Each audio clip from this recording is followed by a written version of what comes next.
Performing patch budding. To perform this budding technique, you will need the following tools and materials: budding knife, grafting tape, rootstock, and another rootstock with a healthy bud stick. Make a rectangular cut around the active growth part. Cut the bud into rectangular shapes similar to the size of cut into other rootstock.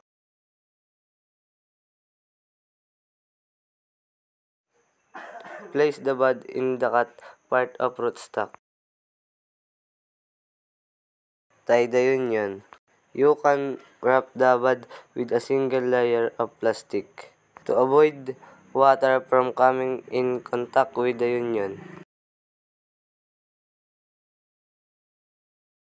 Cut the upper part of the rootstock. Remove the tie when the bud starts to swell.